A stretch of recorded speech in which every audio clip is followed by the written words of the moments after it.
सबको सारा point clear है क्या? मोमेंटम, फोर्स का definition, property of force, first law of motion, second law of motion, third law of motion. नहीं डाला तो शिखर भाई साहब याद दिलाना चाहिए ना मुझे। आप लोगों ने एक बार भी तो नहीं बोला कि आप क्वेश्चन नहीं डाला।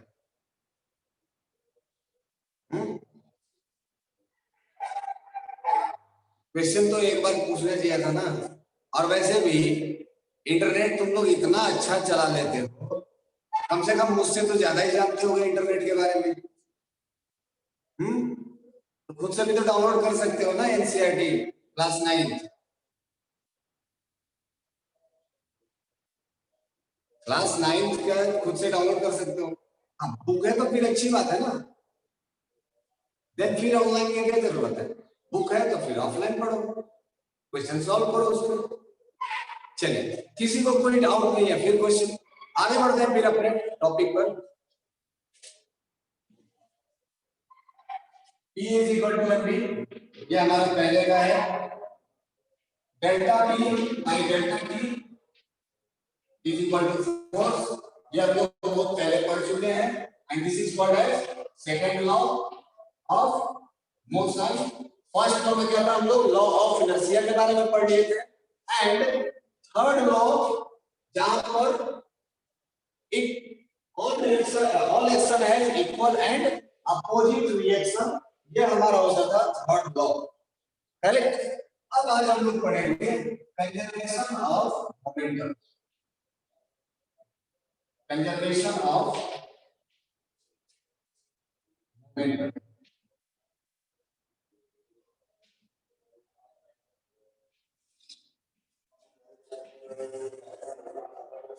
कंजर्वेशन ऑफ मोमेंटम, कोलिजन वाला।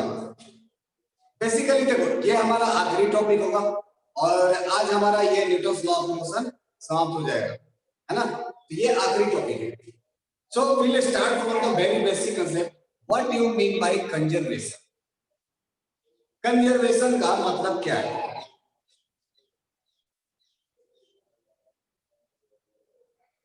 बचाना, ठीक है। कंजर्वेशन हम लोग पढ़ चुके हैं, लाइक एनिमल कंजर्वेटिव, है ना, मतलब चीजों को बचा करके रखना। या अगर दूसरे शब्दों में कहें तो कंजर्वेशन इसका मतलब ये होता है कि जो आपका इनिशियल कंडीशन था वही आपका फाइनल कंडीशन होगा, तो हम लोग बोलेंगे कंजर्वेशन। मतलब क्या होता है? अगर एक ऑब्जेक्ट जिसका मास m है और उसके पास अगर वेलोसिटी v है तो इसका मोमेंटम कितना हो जाएगा? a is equal to let's say this is at t is equal to g। Okay. अब अगर हम लोग किसी आधे घंटे के बाद या 10 मिनट के बाद या थोड़े टाइम के बाद अगर हम लोग वापस से इस बॉडी का मोमेंटम मेजर करें, मास m and recorded velocity is v, again हमारे पास जो मोमेंटम होगा वो कितना हो जाएगा? v के बराबर। ये कोई ऐसा कोई time t is equal to t second पर हमने इसका मतलब क्या हो गया कि जो आपका मोमेंटम पहले था वही मोमेंटम आपका बाद में भी है ना। मोमेंटम चेंज हुआ क्या? नहीं हुआ। Initial and final condition both are same. Okay, इसी को हम लोग बोलते हैं कंजर्वेशन ऑफ मोमेंटम। बात आई समझ में? अगर आपका मोमेंटम चेंज नहीं होता, if your momentum is irrespective of time, then it will be called as conservation of। Yes Shikhar, मैं एक बार फिर से बता रहा हूं, अगर आपका मोमेंटम चेंज नहीं हुआ बाय आइदर कंडीशन, किसी भी वजह से, अगर आपका मोमेंटम पहले means before and after same है, इसको हम लोग बोलेंगे conservation of momentum. For example, अगर कोई बॉडी जिसका मास m है, वेलोसिटी v है, तो इसका जो मोमेंटम होगा वो कितना हो जाएगा? मास इनटू वेलोसिटी के बराबर। करेक्ट। अगर एक बॉडी जिसका मास m है, वेलोसिटी v है, इसका मोमेंटम क्या हो जाएगा? मास इनटू वेलोसिटी के बराबर। ये दो मैंने अलग अलग टाइम पर मैंने रिकॉर्ड किया। Yes, Anushka Singh, that means final momentum should be equals to initial momentum. So we can say that conservation of momentum means conservation of momentum means final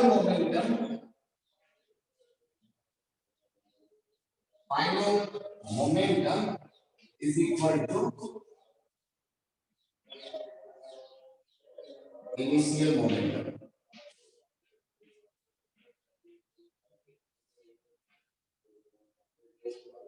Let's say this is final and let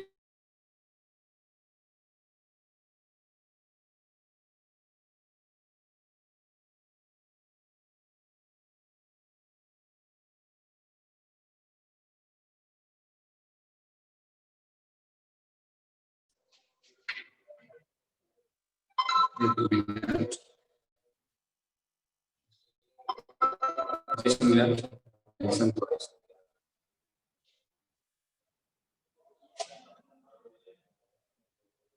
हाँ,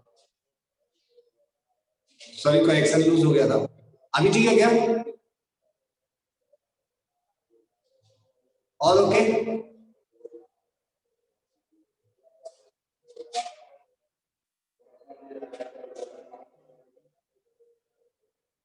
Guys, are you still connected with me or not? Okay, okay, great. हाँ, तो मैं क्या बता रहा था कि अगर आपका फाइनल मोमेंटम और इनिशियल मोमेंटम दोनों सेम हो जाए, हाँ डिग्रेड तो हो गया है, धीरे धीरे ठीक हो जाएगा। फाइनल मोमेंटम और इनिशियल मोमेंटम दोनों अगर सेम हो जाए तो इस कंडीशन को हम लोग बोलेंगे conservation of momentum. Correct?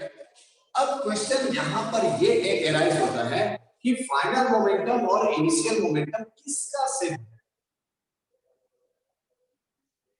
Of course it is also called as principle of conservation, लेकिन अभी प्रिंसिपल नहीं बता रहा हूं। अभी तो मैं सिर्फ आपको इतना बता रहा हूं कि कंजर्वेशन ऑफ मोमेंटम है क्या। प्रिंसिपल थोड़ी देर के बाद आ जाए। ये हो गया हमारा कि होता क्या है, what is conservation of momentum. अब मेरा नेक्स्ट क्वेश्चन है कि जो इनिशियल और फाइनल कंडीशन है मोमेंटम का, ये किस चीज का सेम होना चाहिए? किसी ऑब्जेक्ट का या किसी सिस्टम का, किस चीज का सेम होना चाहिए?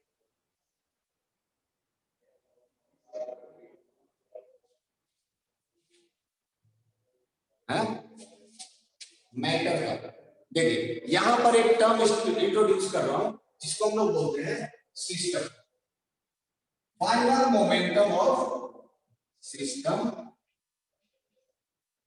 And initial momentum of system.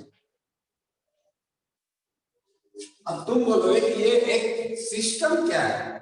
System अभी तक हम लोग यही जानते हैं ना, एक मेथड, सिस्टम, पद्धति, लाइक दैट। ये वो सिस्टम नहीं है। सिस्टम बता रहा हूं कि सिस्टम किसको बोलते हैं। ये चीज हो गया ना, ये समझ गया ना। Let's say talk about what is system.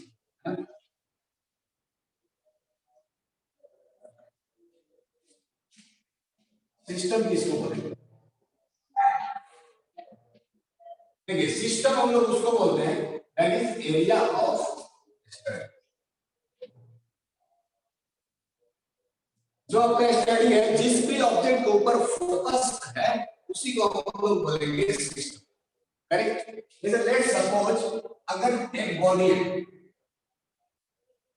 ये एक रोड पर रखा गया है ना, ये जो है मास m है, मास m, और ये बॉडी कुछ मूव कर रहा है ऐसा, और ये ऑब्जेक्ट है। अगर मुझे इस ब्लॉक के बारे में स्टडी करना है तो हम लोग क्या बोलेंगे? System will be here. System is equal to, point clear है क्या? मैंने सिस्टम ये बोला, इसका मतलब मैं इस रोड के बारे में कोई भी बात नहीं करने वाला हूं। Road is not considered under the system. क्या ये क्लियर है या नहीं? सिस्टम मतलब वो होता है, आप शिखर मैं ट्राई कर रहा हूं, कोशिश करिए। थोड़ा सा ये अटपटा लगेगा आपको, बिकॉज यही चीजें तो नहीं समझ में आती है। अगर ये समझ में आ जाए तब तो फिर अच्छा। वॉइस क्लियर नहीं है क्या? वॉइस क्लियर नहीं है क्या?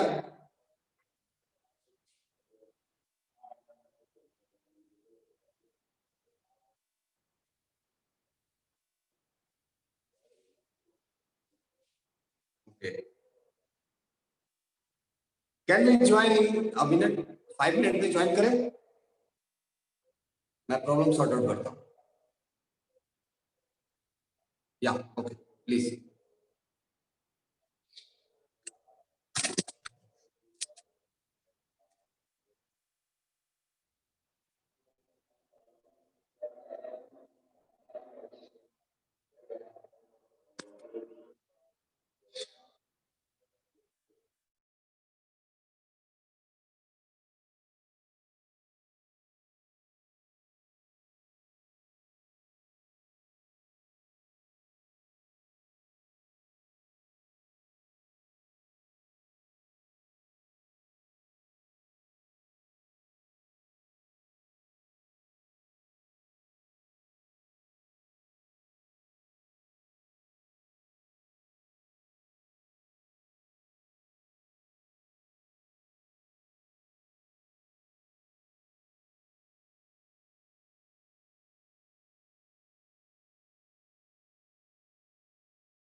हेलो,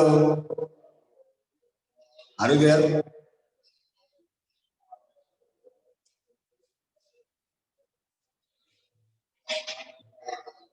वॉइस क्लियर क्या अभी?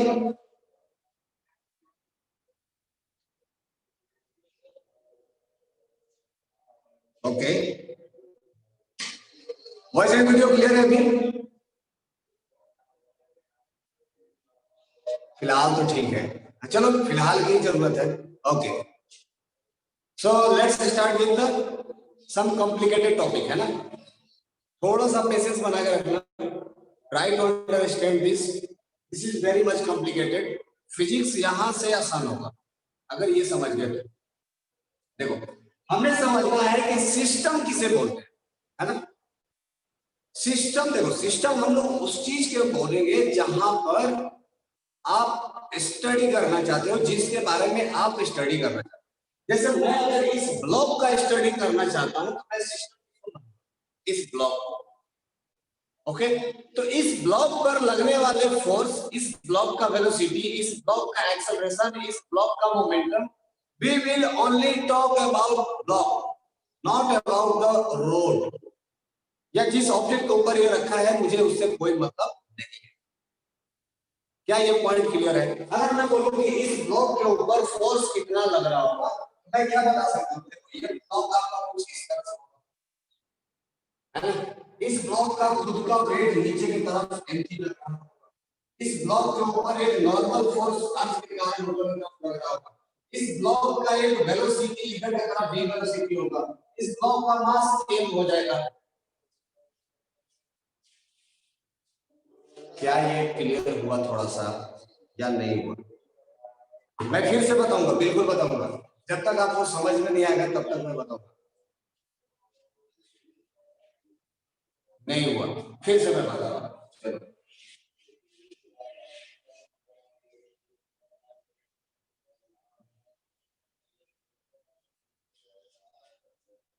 चलो देखिए, ट्राई करते हैं। देखो, एक ब्लॉक से नहीं समझ में आ रहा है, दो ब्लॉक से।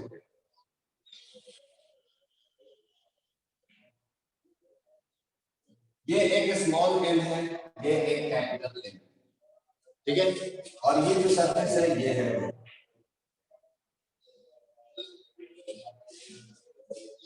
ठीक है। अब इस ब्लॉक का नाम है ए, इस ब्लॉक का नाम है, I want to study the property of block B. मैं चाहता हूं कि इस ब्लॉक बी के पास जो भी फिजिकल प्रॉपर्टीज है उसके बारे में मैं स्टडी करूं। मेरा सिस्टम क्या हो जाएगा? मैं एक सिस्टम किसको कंसीडर करूं? ब्लॉक ए एंड बी को, या सिर्फ ब्लॉक बी को, या रोड, किसको कंसीडर करेंगे? सिस्टम सिर्फ और सिर्फ किसको कंसीडर करेंगे? ब्लॉक बी को। तो हमारा जो सिस्टम हो जाएगा वो हो जाएगा B। अब जब मैंने बी को सिस्टम एज्यूम कर लिया है तो इससे आसपास के जो कुछ भी चीजें हैं उन सबको आप भूल देंगे, हमें कोई फर्क नहीं पड़ता। उनके वजह से लगने वाले फोर्स के बारे में सिर्फ और सिर्फ आपको स्टडी करना है। करेक्ट? ये बात क्लियर हुआ या नहीं हुआ? अब अगर मैं इन तीनों सिस्टम, तीनों पार्टिकल को अलग अलग में कर दूं तो ये सिस्टम में होगा, ये होगा ब्लॉक ए, ये होगा ब्लॉक बी, और ये होगा रोड। इन तीनों को जोड़ देंगे तो ये एक पूरा सिस्टम है। This is block A, this is block B, this is road. इन तीनों चीजों को ऐड करेंगे तब जाकर के ये बनेगा। इनमें से जो मेरा एरिया ऑफ स्टडी है वो क्या है? सिर्फ और सिर्फ इतना। तो इसके बारे में जो, जिसके बारे में आपको स्टडी करना है वही सिस्टम। इतना से आपको ये बात समझ में आई क्या? सिस्टम क्या है जिसको आपको स्टडी करना है, वही सिस्टम है। ये पॉइंट क्लियर हुआ या नहीं? Next, move on to the next example. आगे देखते हैं।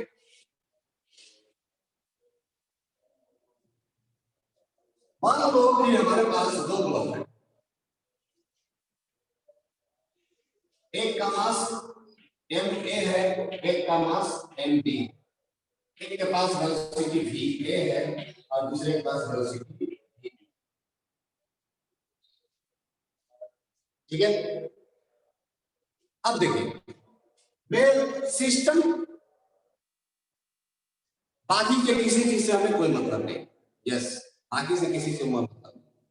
अब देखो मैं इसमें सिस्टम किसको किसको कंसीडर कर सकता हूं, let consider A as a system. अगर सिर्फ और सिर्फ मैं इसको सिस्टम मानूं, करेक्ट, इसका मोमेंटम जो हो जाएगा वो क्या हो जाएगा, एम ए इंटू बी ए होगा ना। मोमेंटम ऑफ ए क्या हो जाएगा, एम ए इंटू बी।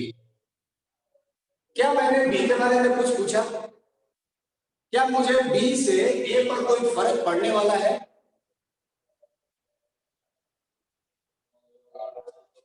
हाँ बोलो या ना बोलो। क्या ए का मोमेंटम बी के मोमेंटम पर डिपेंड किया? नहीं किया। हमें उससे कोई मतलब नहीं है, हमारा जो सिस्टम है वो क्या है, ए है, केवल ए से मतलब है, यही मेरा system. Now let's consider A and B as a system. मान लीजिए अब सिर्फ और सिर्फ ए नहीं है हमारा, ये बी, ए और बी हमारा सिस्टम है, then what will be the momentum, P of A plus B. What will be the momentum of A and B? बताइए, कोई हमें पता है?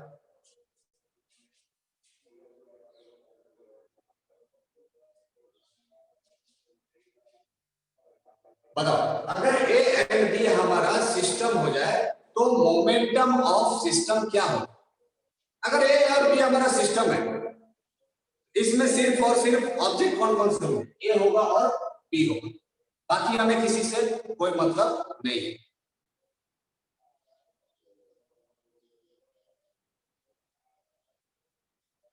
ओके, अगर मैं प्रताप, आपने डॉट मतलब आपने मल्टीप्लाई कर दिया, इसके मोमेंटम और इसके मोमेंटम को आपने मल्टीप्लाई किया, यस शिखर,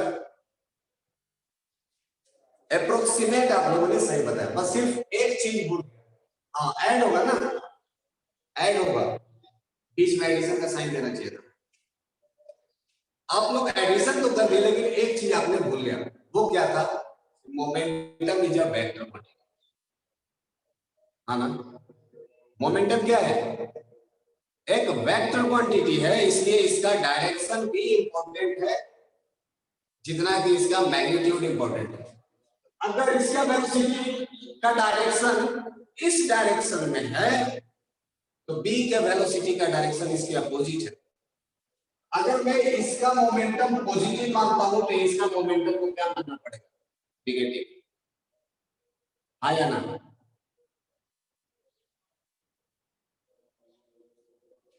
यस सर वो बोलिए।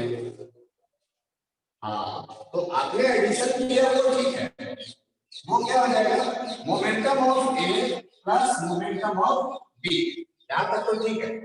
मोमेंटम ऑफ ए हो जाएगा M A into V A और मोमेंटम ऑफ बी हो जाएगा M B into V B, लेकिन जो वी बी है वो वी ए के अपोजिट डायरेक्शन में है, यहाँ पर क्या लगेगा, माइनस साइन, हाँ correct figure, that will be the plus of bracket में ये साइन आ जाएगा।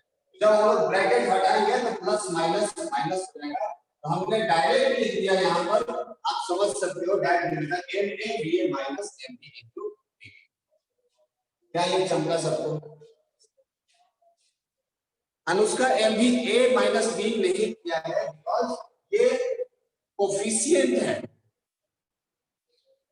मैंने एम ए लिखा है ना, that doesn't mean M into A, this represent the mass of A. A is here coefficient. M B का मतलब mass of B, not mass into B. Clear है क्या उसका? हाँ, तो यहाँ पर ऐसा नहीं है कि इसमें से a और b को कॉमन निकाल लेंगे, a माइनस b कर देंगे। This is not the way. m into b, a minus b, ये आपको ऐसा नहीं करना है। This is as a coefficient. fa is equal to fb, can't share। अभी तक हम लोग कुछ भी कमेंट नहीं किए, अभी कोई कमेंट कर भी नहीं सकते हैं इसका फोर्स बराबर है या नहीं है। क्लियर? ओके, ठीक है। मतलब अगर आपको सिस्टम समझ में आ गया तो इसके आगे हम लोग क्या, आपको सिस्टम समझ में आ गया?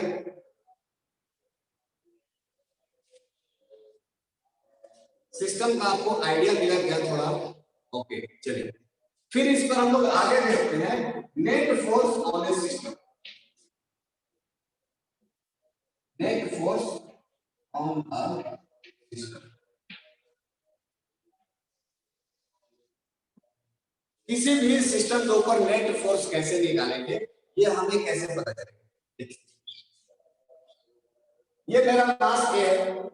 अगर मेरा सिस्टम हम लोग कंसीडर करते हैं ए, सिस्टम इज ए, हम लोग क्या करेंगे, सिर्फ और सिर्फ ए का फिगर बनाएंगे, बाकी सब में कोई मतलब नहीं, इसीलिए मास। ठीक है, अब बताओ, इस ब्लॉक का खुद का मास नीचे का तरफ लग रहा होगा ड्यू टू ग्रेविटेशन, लगेगा ना? तो मैं इस पर कैसे फोर्स बना दूंगा, ये नीचे का तरफ।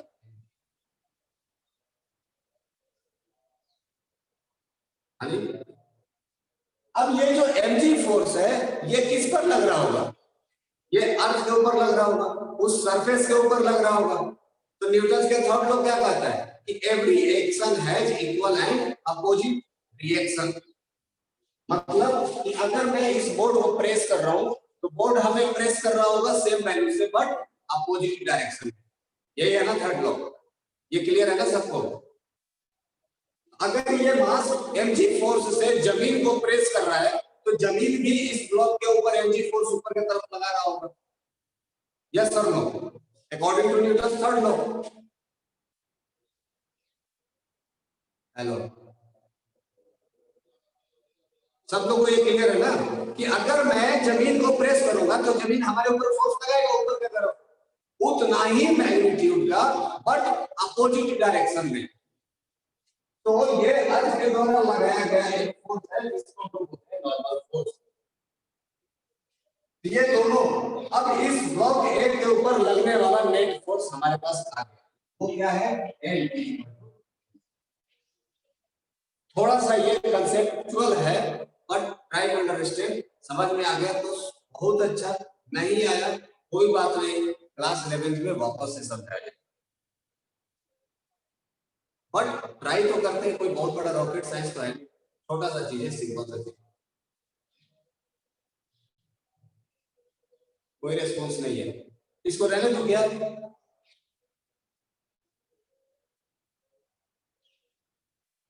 ये टॉपिक रहने दो क्या? Okay okay, leave it there. Okay ठीक है, चलो फिर इसको हम लोग क्लासरूम में करेंगे अलग से, मैं आपको अलग से बता दूंगा।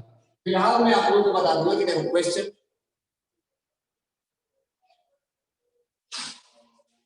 थर्ड लॉ डील करने लायक है, उसका कुछ हेडिंग है, बताओ उसमें क्या बताओ। जब भी मैं रिवीजन कराता हूं तब भी ये स्टेटमेंट बोलता हूं, every action has equal and opposite reaction. That's it. This is the third law. There is no derivation, there is no formula. This is the only statement. हर एक एक्शन का अपोजिट रिएक्शन होता है। बस अब इसमें क्या मैं डील करूंगा बताओ। चलिए direct back to the topic आते हैं। मैं आपको जो थोड़ा सा कोशिश किया था समझाने को, but I will talk about this in class 11th again. फिलहाल back to conservation of momentum का मतलब हम लोग समझ गए कि initial momentum p initial is equal to p final इसका सिस्टम। अब देखिए ये कंडीशन कब अप्लाई होता है, ये कंडीशन तब अप्लाई होता है जब यहाँ पर कंडीशन लिख लीजिए, जब नेट एक्सटर्नल फोर्स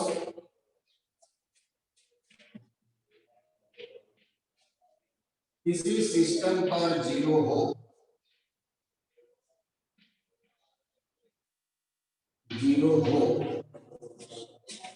तो कंजर्वेशन ऑफ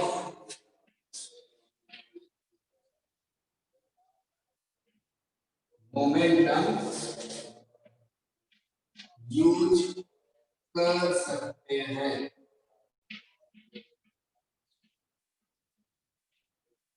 ये लाइन बहुत इंपॉर्टेंट है, वेरी वेरी। जितना स्टार बचो उतना कम।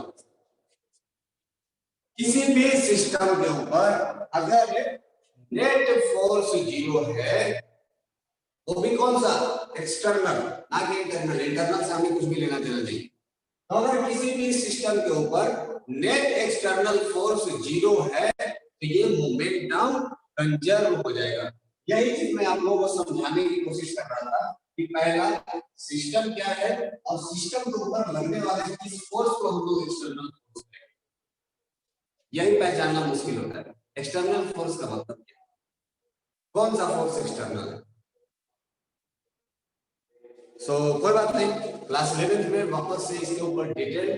फिलहाल आप स्टेटमेंट याद रखिए कि किसी भी सिस्टम के ऊपर लगने वाला नेट फोर्स अगर जीरो है तो मोमेंटम कंजर्व हो जाएगा। क्या ये क्लियर है? इसलिए मैंने हिंदी में लिखा है, स्टेटमेंट क्लियर होना चाहिए।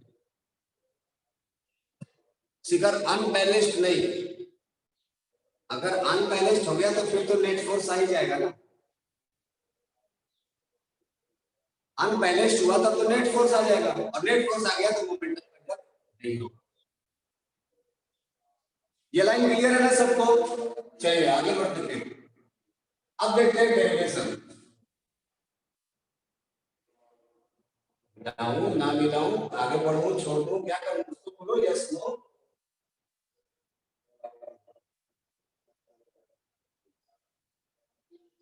Done response. वॉइस क्लियर नहीं है, वीडियो क्लियर नहीं है क्या?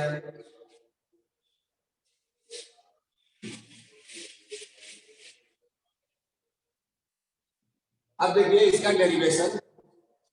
हाँ, मैंने बोला कि अगर एफ नेट जीरो है, एफ नेट जीरो है तो मोमेंटम आपका कंजर्व हो जाएगा directly.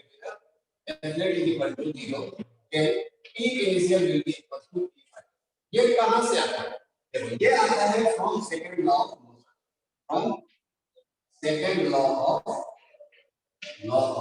Motion. Second law of motion में हम लोग क्या लिख सकते थे कि F net is equal to क्या हो जाता था, चेंज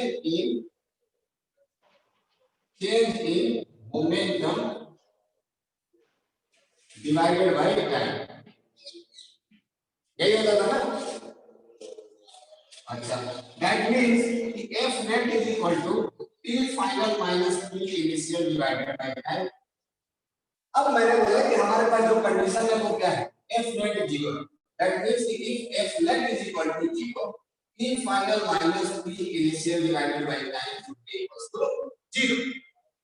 अगर मैं इसका क्रॉस मल्टीप्लाई कर देता हूं, हमारे पास जो ऑप्शन आ जाएगा वो क्या हो जाएगा, P initial minus P final will be equal to zero, और बोल सकते हैं कि P initial equal to P। इसी को हम लोग बोलते हैं कंजर्वेशन ऑफ मोमेंटम। और ये कब पॉसिबल है? जब आपका नेट फोर्स जीरो हो। ये आपका हो गया डेरिवेशन। अब बात करते हैं कि इस पर क्वेश्चन कैसे कैसे पूछे जाते। क्या ये क्लियर है? इसमें किसी को डाउट है क्या? कुछ किया नहीं है फिर भी कोई डाउट है क्या यहाँ पे?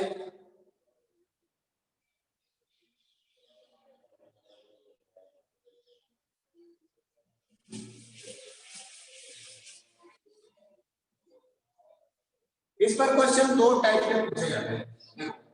पहला जो क्वेश्चन होता है दैट इज कोलिजन टाइप, है ना।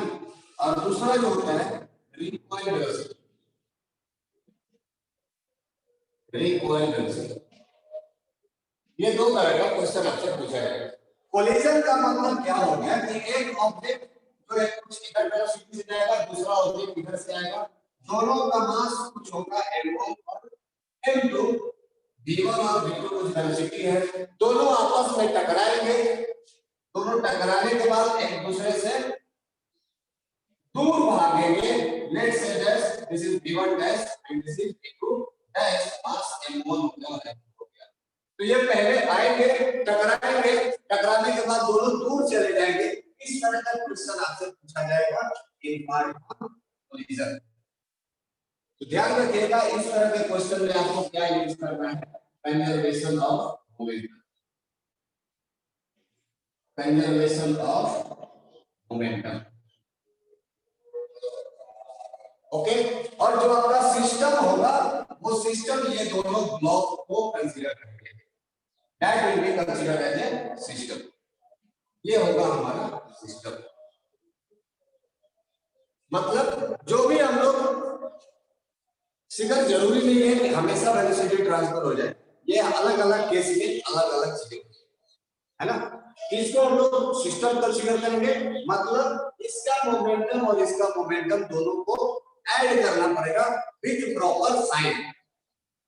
जो भी इसका प्रॉपर साइन होगा उसके अकॉर्डिंग आपको ऐड करना पड़ेगा, correct. This is the one of the type of question जो यहां से पूछा जाएगा। और दूसरा रिक्वायर्ड वेलोसिटी। रिक्वायर्ड वेलोसिटी में क्या हो सकता है, जैसे मान लीजिए कि आपको कोई एक दे दिया जाएगा, है ना, आपके पास कोई एक बंदूक है और यहां से एक बुलेट फायर होगा, यहां से एक बुलेट फायर होगा और ये बुलेट मूव करेगा with some certain velocity, let's say that v velocity of bullet, और इस बुलेट का अपना खुद का कुछ मास होगा, that is mass of bullet. तो न्यूटन का थर्ड लॉ क्या कहता है कि there is equal and opposite reaction. अगर ये v वेलोसिटी से आगे की तरफ गया तो ये जो बंदूक है इस पर एक फोर्स लगेगा पीछे की तरफ, and let's assume its velocity is gun, velocity of gun is vg and mass of gun is mg। ये आपके पास दो ऑप्शन है। रिक्वायर्ड वेलोसिटी में ये एक वन ऑफ द टाइप है, let's say this is type of question number 8। दूसरा जो क्वेश्चन यहां से पूछा जा सकता है वो कुछ इस तरह से होगा, नाव वाला। एक नाव है, यू नो, बोट, और इस बोट के ऊपर एक आदमी खड़ा है ना। अगर ये आदमी सामने की तरफ जंप करता है विद सम वेलोसिटी, तो बताओ इस नाव का वेलोसिटी पीछे की तरफ कितना होगा। ये क्वेश्चन यही पूछा जाएगा। कुछ आइडिया लग रहा है क्या? मैंने आपको 3 तरह का क्वेश्चन बता दिया, इसी पर आपका कंजर्वेशन ऑफ मोमेंटम का क्वेश्चन मोस्टली पूछा जाता है, नॉट ऑल बट मोस्टली आपके लेवल का क्वेश्चन इतना ही होगा। बारी बारी से ये क्वेश्चन सॉल्व करते हैं, आइडिया लगेगा कि मैं, चलो let's start with an example of collision. There are 2 balls, एक का मास है 2 kg और ये 2 मीटर पर सेकंड की स्पीड से इधर की तरफ जा रहा है। दूसरा ब्लॉक है और इसका मास है लेट्स सपोज 5 kg और ये 1 मीटर पर सेकंड की स्पीड से इधर जा रहा है। कंडीशन दिया गया है after collision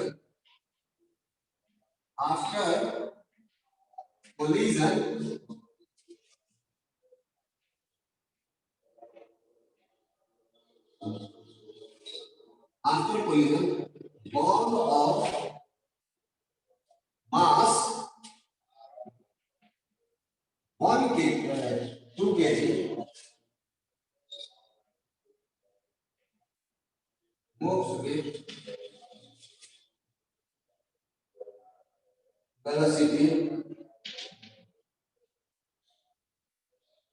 4 metre per second.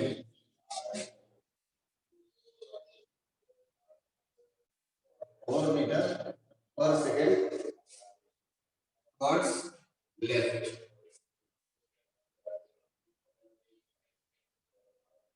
What will be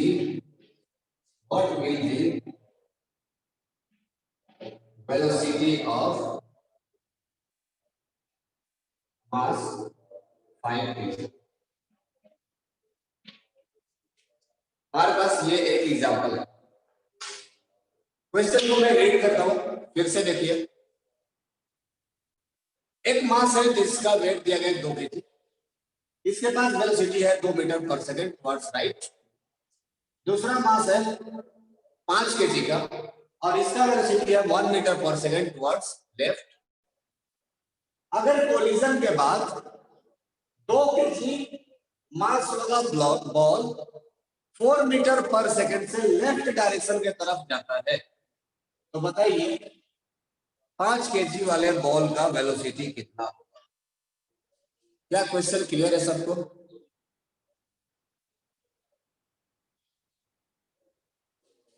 क्या ये क्वेश्चन क्लियर है सबको?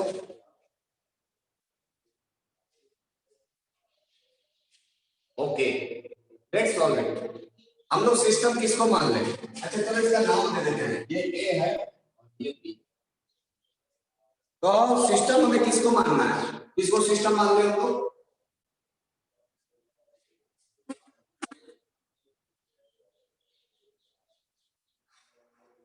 सिस्टम किसको मानना है? कोई नहीं बोल रहा है। A plus B, not only A, no, A plus B नहीं सीखकर दोनों को मानना है। यस सर, इसका करेक्ट, बोथ टुगेदर, दोनों को एक साथ में हम लोग सिस्टम मान देंगे।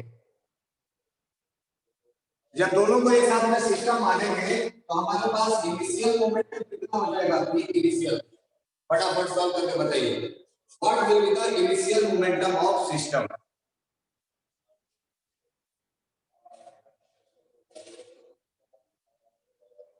What will B initial momentum of system?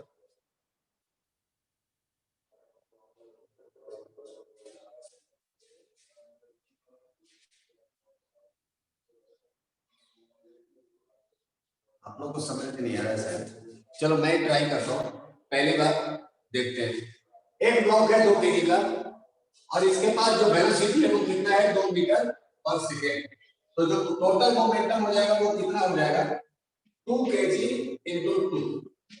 ये इसका मोमेंटम हो गया टुवर्ड्स राइट और ये माइनस साइड हो जाएगा कितना? 5 इंटू 1, दैट इज 5 इंटू 1। ये कितना हो जाएगा? 4 minus 5 is equal to minus of 1 kg metre per second.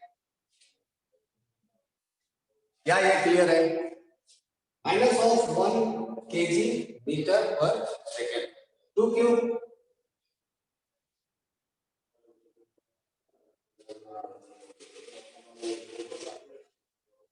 ये हो जाएगा इनिशियल कंडीशन। फाइनल कंडीशन क्या हो जाएगा? फाइनल कंडीशन में जो 2 kg का ब्लॉक है ये इधर के तरफ जा रहा है with velocity 4 metre per second और इसका जो मास है वो कितना है? 2 kg। ये ब्लॉक का मुझे पता नहीं कि ये ब्लॉक जिसका वेट 5 kg है ये किधर जाएगा, अपने को नहीं पता। मान लेते हैं कि ये इधर के तरफ जाएगा विद वेलोसिटी, तो फाइनल मोमेंटम कितना हो जाएगा? P final. ये हम लोगों ने सिर्फ एज्यूम किया है कि ये किधर जा सकता है, मुझे नहीं पता कि इसका फाइनल वेलोसिटी किधर होगा। तो एज्यूम कर लिया अपने से कि हाँ ठीक है इसका वेलोसिटी हमारे पास v होगा। अब चेक कर लो, अगर मैं ये डायरेक्शन को ये डायरेक्शन को हम लोगों ने पॉजिटिव माना था, है ना? जो राइटवर्ड डायरेक्शन था उसको हम लोगों ने क्या माना था? पॉजिटिव माना था। तो इसका मोमेंटम कितना हो जाएगा? Minus of 8 metre per second और इसका मोमेंटम कितना हो जाएगा? 5। यहां तक किसी को डाउट है?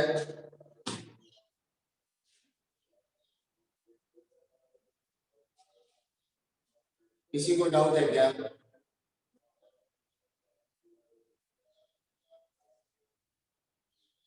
रिप्लाई जरा जल्दी जल्दी दोगे तो थोड़ा जल्दी जल्दी करेंगे, नहीं तो फिर हमें जल्दी जल्दी करना पड़ेगा।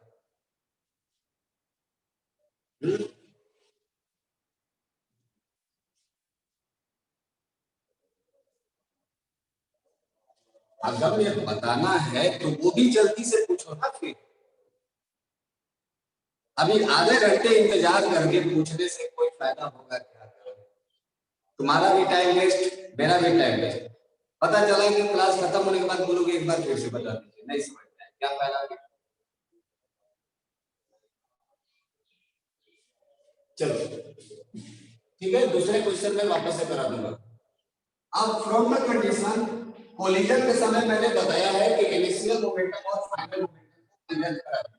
तो क्या करेंगे, initial momentum is equal to कितना था, माइनस ऑफ 1, और फाइनल मोमेंटम कितना आ जाएगा, माइनस ऑफ 8 प्लस 5v।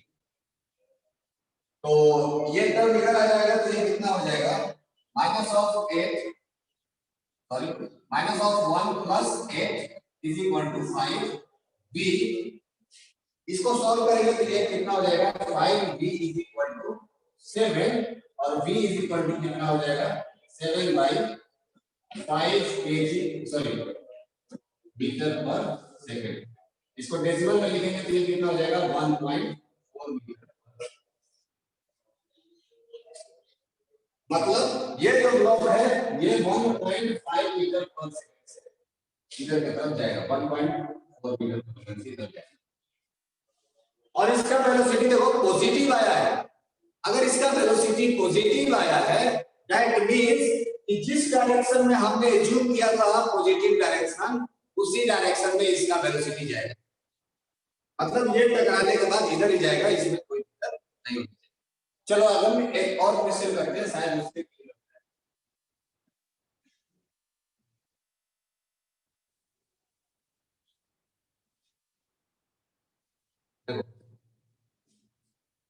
एक रोड पर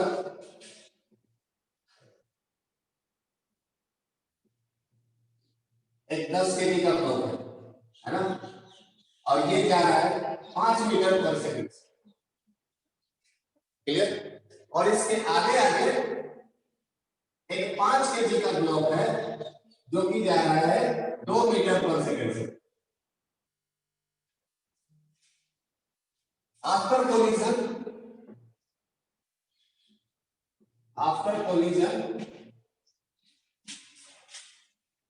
speed of, let's say this is ball A and B. Speed of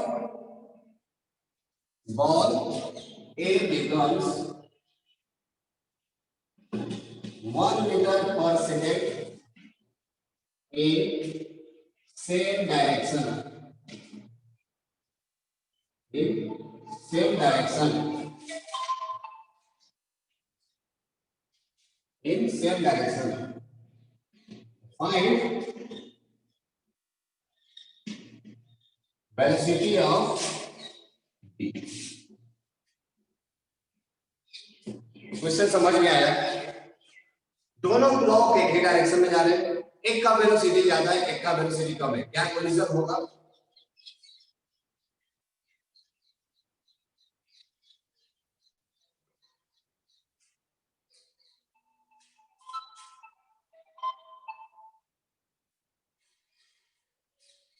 शिखर बोल रहा है नहीं होगा, अगर मैं बोल रहा होगा।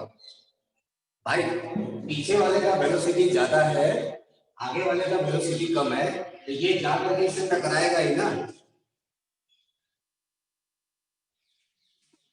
बोलो बोलो।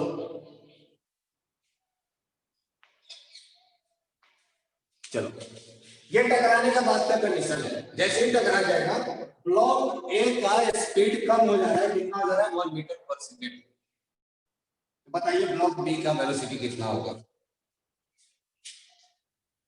आंसर फटाफट फटाफट करना वही है। सिस्टम मान लो ए और बी का, तो दोनों का इनिशियल मोमेंटम दोनों के फाइनल मोमेंटम के बराबर होना चाहिए। इनिशियल मोमेंटम अगर हम लोग कैलकुलेट करेंगे, दोनों का डायरेक्शन सेम है तो मोमेंटम क्या हो जाएगा? So initial momentum will be equals to E initial will be equals to 10 into 5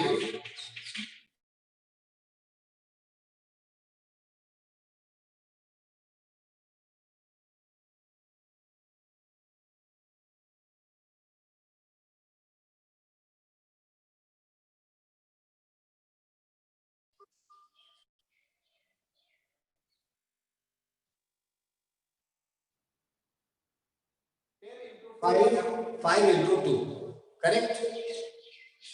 ये यहां से कितना आ जाएगा?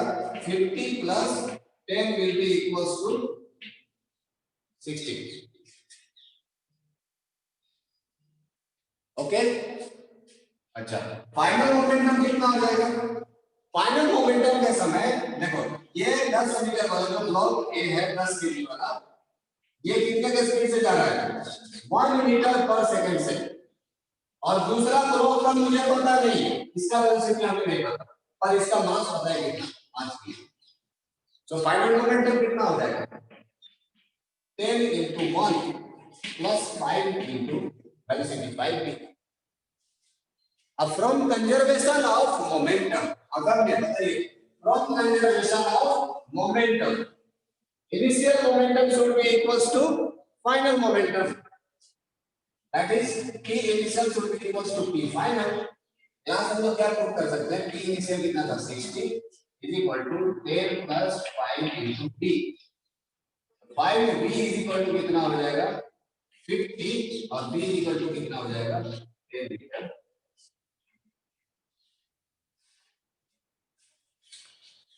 क्या ये समझ में आया सबको या नहीं आया? किसको किसको डाउट है आप बताइए।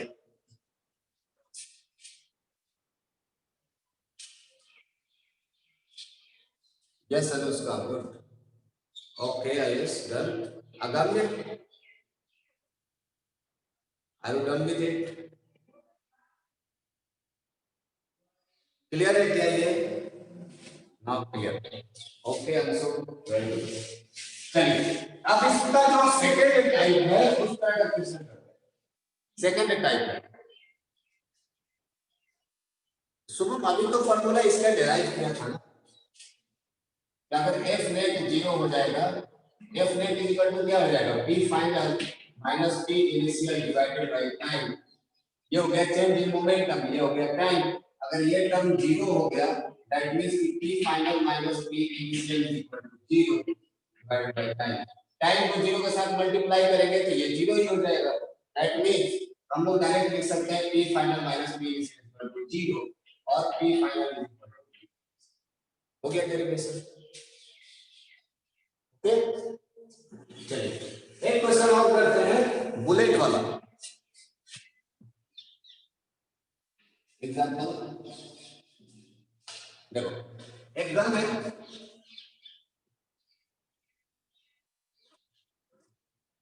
और गन से एक बुलेट निकलता है ना? इस बुलेट का स्पीड है let suppose 1 kilometre per second, okay, 1 kilometre per second, और इसका जो मास है that mass is equals to 100 gram, 100 gram. If mass of gun is equal to 2 kg, if mass of gun is equals to 2 kg, find the required velocity of gun।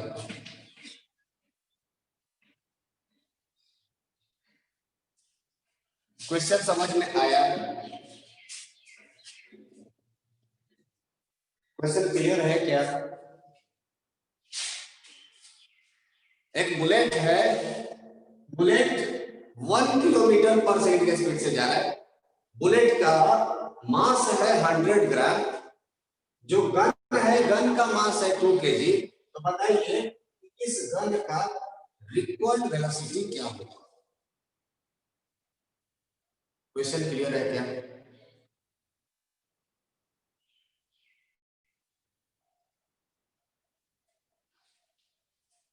Okay, 50 metre per second.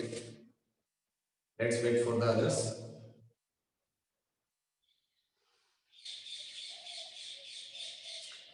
सबसे पहले बताइए, step by बताते हैं, what will be the initial momentum?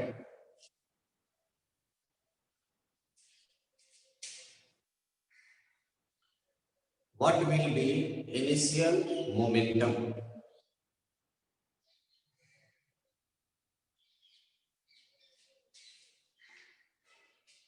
Type करने में देरी हो रहा है क्या? यस नो बताओ दोस्तों. What will be initial momentum?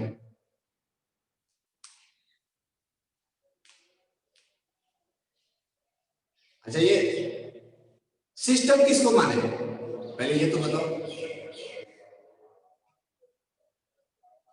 अगम्य, Anshu, Shikhar, Anushka. Yes Ayush. Okay, Anushka, not only bullet. Why only bullet? Agamya सिर्फ गन क्यों? इस सब केसेस में आपको पेयर, दोनों को आपको सिस्टम मानना पड़ेगा. Yes, Shubham, gun plus bullet दोनों का. तो सिर्फ और सिर्फ एक को आप कंसीडर नहीं कर सकते. एक को आप कंसीडर करोगे तो कभी मोमेंटम कंजर्व नहीं होगा. क्यों? क्योंकि अगर ये बुलेट है तो बुलेट आगे इसलिए जा रहा है क्योंकि गन ने इसके ऊपर फोर्स लगाया, है ना? अगर गन इसके ऊपर फोर्स लगाया है तभी जाकर के ये बुलेट आगे रहा है.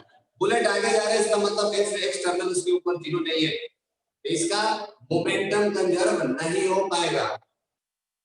लेकिन अगर मैं इन दोनों को एक सिस्टम मान लूं, बुलेट को और गन को, इन दोनों को अगर सिस्टम मान लो, तो क्या इसके ऊपर बाहर से कोई किसी ने फोर्स लगाया? नहीं लगाया.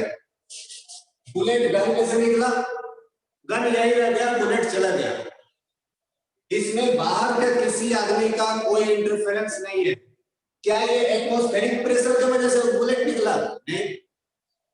क्या किसी ने आगे इसके ऊपर डंट मारा है? नहीं. कुछ भी किया? नहीं. जो भी हुआ है वो गन और बुलेट के इंटरनल मैटर है, बाहर के लोगों का इससे कोई मतलब नहीं.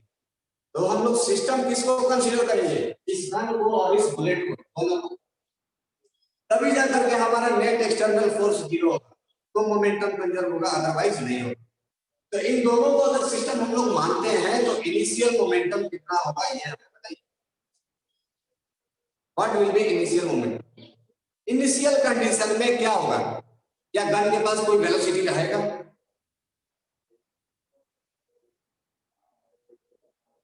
क्या गन के पास कोई वेलोसिटी रहेगा या बुलेट के पास कोई वेलोसिटी रहेगा?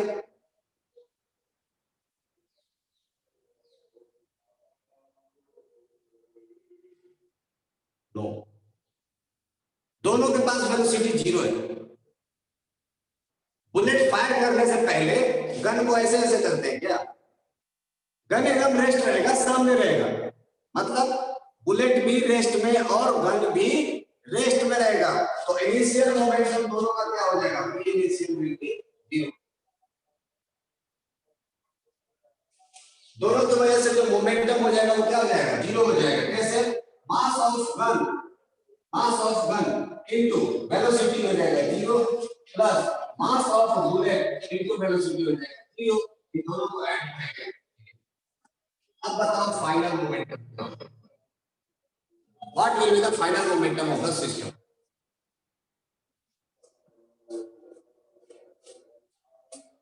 मान लेते हैं कि इस गन का वेलोसिटी हमें नहीं पता किधर है. मान लेते हैं इसका भी वेलोसिटी है v इधर. हालांकि होगा नहीं, आएगा अपोजिट ही, क्योंकि बुलेट सामने जा रही है तो गन पीछे की तरफ जाता है.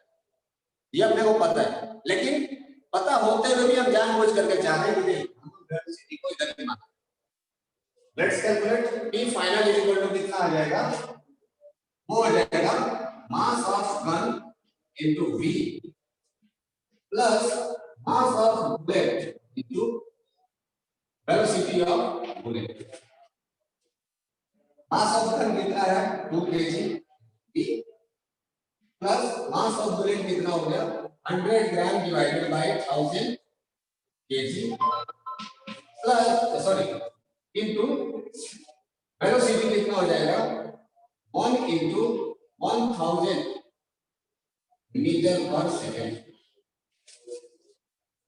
क्या किसी को डाउट है यहाँ पर? ये हो जाएगा 2b प्लस 2 जीरो से 2 जीरो कट गया और 1 जीरो से 1 गया, मतलब ये कितना हो जाएगा करेक्ट। अब P final should be equal to P initial. अगर हम लोग ये करते हैं तो हमारे पास क्या आ जाएगा 2v plus 100 equals to 0। P final equal to P initial हो गया। यहां से हम लोग क्या लिख सकते हैं B is equal to minus of 50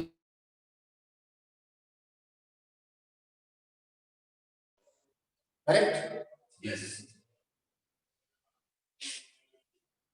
ये जो माइनस साइन आया, ये माइनस साइन क्या कहता है? ये माइनस साइन से कोई दिक्कत है क्या? माइनस साइन हमें क्या बता रहा है कि जो हमने वेलोसिटी एज्यूम किया था, सुन तो लो, जो हमने वेलोसिटी एज्यूम किया था राइटवर्ड डायरेक्शन को पॉजिटिव माना था, एक्चुअल में जो हमारा वेलोसिटी आएगा वो क्या आएगा राइटवर्ड डायरेक्शन के नेगेटिव आएगा। मतलब एक्चुअल में जो हमारा गन का वेलोसिटी होना चाहिए वो कितना होना चाहिए 50 मीटर पर सेकंड होगा ना।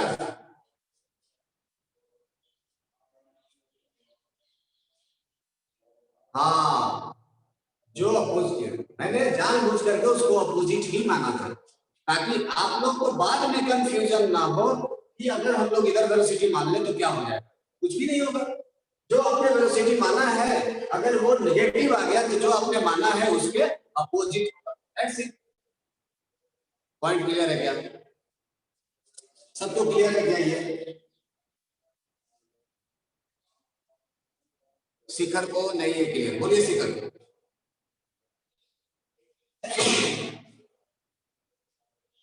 आयुष 50 ही क्लियर है।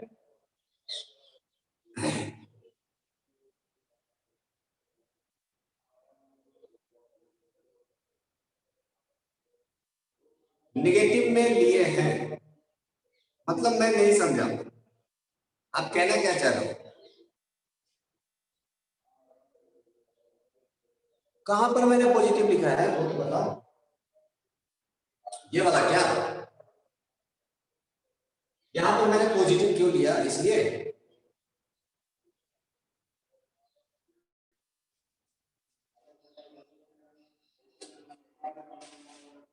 ये वाला, इसकी बात कर रहे हो या इसकी बात कर रहे हो? शिखर मैं अनम्यूट करना चाह रहा हूं, तुम अनम्यूट करके बताओ, ऐसे अदरवाइज हम लोग पहेलियां पूछते रह जाएंगे, ये वाला वो वाला ऐसे वाला वैसे वाला। अनम्यूट करके बताइए एक्चुअली कौन से स्टेप की बात कर रहा हूं। सर गन के नीचे सर गन के नीचे ये है 2v plus 50 metre per second. ये मैंने -50 मीटर पर सेकंड लिखा है सर उधर फिगर के पास तो 50 मीटर पर सेकंड पॉजिटिव में लिखा है। अच्छा यहाँ पर यस सर। मैंने यहाँ पर 50 मीटर पर सेकंड पॉजिटिव में इसलिए क्योंकि मैंने यहाँ पे डायरेक्शन शो कर दिया। हमारे पास दो ऑप्शन क्या एक्चुअली 3 ऑप्शन है। एक तो मैंने लिखा -50 मीटर पर सेकंड, क्यों? क्योंकि मैंने राइटवर्ड डायरेक्शन को पॉजिटिव माना। करेक्ट। मैं इसको ऐसे भी लिख सकता हूँ ना, velocity is equal to 50 metre 50 metre per second towards left. मैं निगेटिव साइन निकाल दूंगा, है ना, या मैं इसको ऐसे भी तो लिख सकता हूं 50 metre per second direction towards left. नहीं क्या, अगर मैं डायरेक्शन बता ही दिया तो फिर साइन का कोई मतलब ही नहीं रह जाता है। साइन मतलब क्या, नेगेटिव पॉजिटिव का मतलब क्या, दैट रिप्रेजेंट्स ओनली डायरेक्शन। तो जब मैं एरो सर से इजी तो सर वही है सर, डायरेक्शन यूज कर ले हम लोग। हाँ, इजी में तो वही है, डायरेक्शन यूज कर ले हम लोग। जो ऑप्शन में दिया रहेगा उस हिसाब से ना, हमारे पास इजी से कोई ऑप्शन नहीं है इजी। आपके पास 4 ऑप्शन है, 4 ऑप्शन किस मेथड में दिया है उसको इस्तेमाल करें। हाँ, ये अगर निगेटिव पॉजिटिव दिया होगा तो आपको वहां पर क्वेश्चन में लिखा जरूर होगा कि consider right direction as positive, ये क्वेश्चन में देगा। अदरवाइज ये तो हमारे ऊपर है कि हम पॉजिटिव किसको माने, राइट को माने कि लेफ्ट को माने। क्या ये पॉइंट क्लियर है?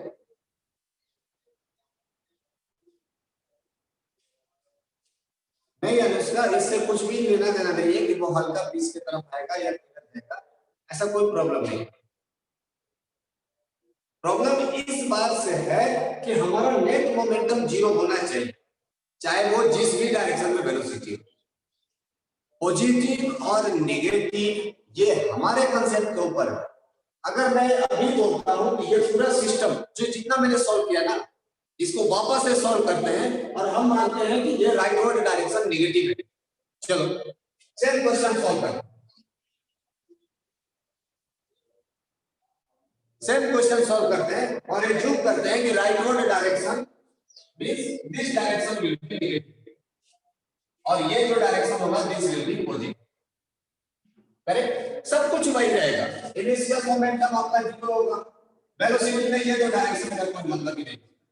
ई फाइनल हमारा कितना हो जाएगा, देखो बुलेट का डायरेक्शन नेगेटिव डायरेक्शन में है तो मोमेंटम कितना हो जाएगा 100 बाय 1000 मल्टीप्लाई बाय इसका स्पीड हो जाएगा 1000 मीटर पर सेकेंड, किधर नेगेटिव डायरेक्शन में। करेक्ट, बुलेट गन गन को हमने एज्यूम किया है कि इसका वेलोसिटी किधर है, मतलब ये भी क्या हो जाएगा नेगेटिव डायरेक्शन। मतलब यहां पर मैं क्या लिख सकता हूं, minus of mass of gun कितना है 2 kg इनटू वेलोसिटी। अब ये दोनों बराबर होना चाहिए, मतलब 0 बराबर क्या होना चाहिए minus of 1000 100 metre per second will be equal to minus of 2 बराबर ना। देखो वेलोसिटी इज इक्वल टू कितना आ गया माइनस ऑफ 50 मीटर, आया क्या? तो क्या हमारे राइट और लेफ्ट को पॉजिटिव नेगेटिव मानने से कोई फर्क पड़ा था? नहीं। अभी भी हमने इस डायरेक्शन में माना था वेलोसिटी v, ये जो माइनस साइन आया इसका मतलब क्या हो गया, जो आप डायरेक्शन मान रहे हो उससे अपोजिट डायरेक्शन में हमारा वेलोसिटी होना चाहिए। क्या ये क्लियर है? यस, ये हमारे पॉजिटिव का नेगेटिव का डायरेक्शन मानने के ऊपर नहीं होता, ये अपन लोग डिसाइड करते हैं कि पॉजिटिव कौन होगा और नेगेटिव कौन होगा। There is no hard and fast rule, ये डायरेक्शन ऑलवेज पॉजिटिव। अगर पॉजिटिव और नेगेटिव में ऑप्शन दिए होंगे तो क्वेश्चन में ये मेंशन करना जरूरी है कि आप किस डायरेक्शन को पॉजिटिव मानते हैं। ओके,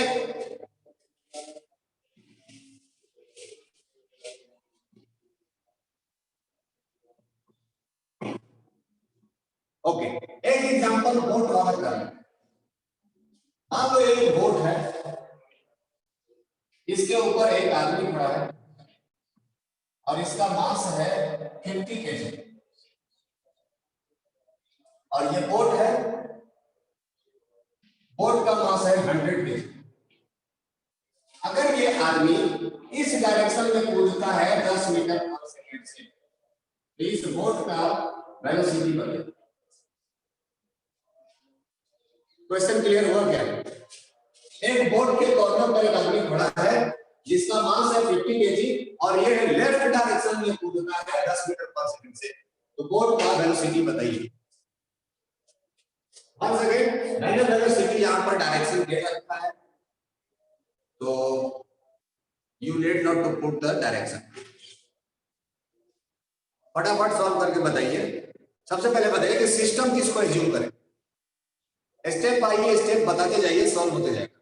सिस्टम किसको एज्यूम करना है? Both. Yes, very good. Now what will be the initial momentum?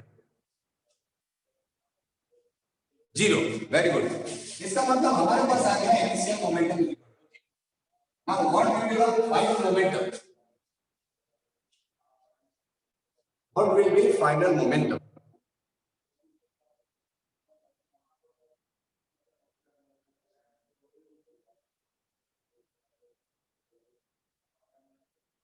Consider any one direction as a positive.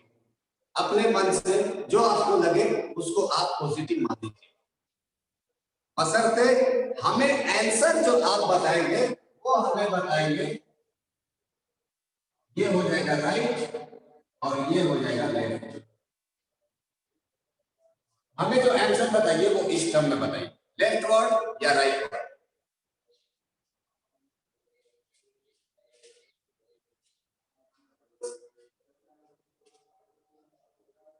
What will be the direction? It is leftward or rightward?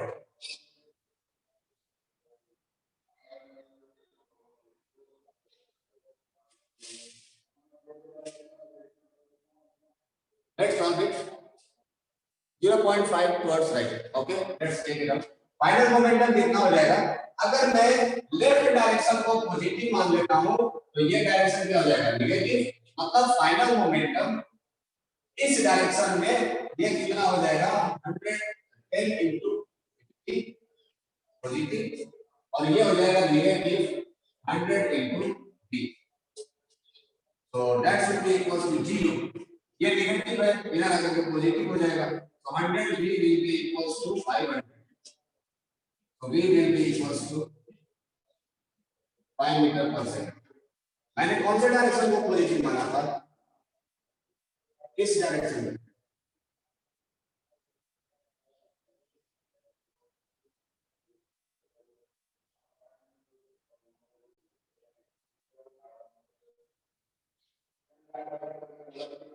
अच्छा ये velocity हमने इधर माना ना, ठीक है, मतलब ये जो डायरेक्शन आ गया वो इधर आ गया।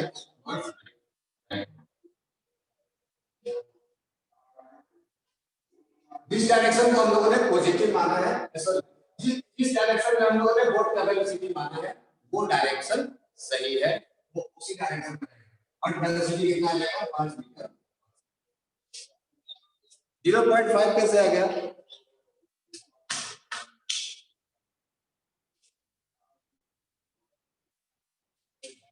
ये आया क्या सबका?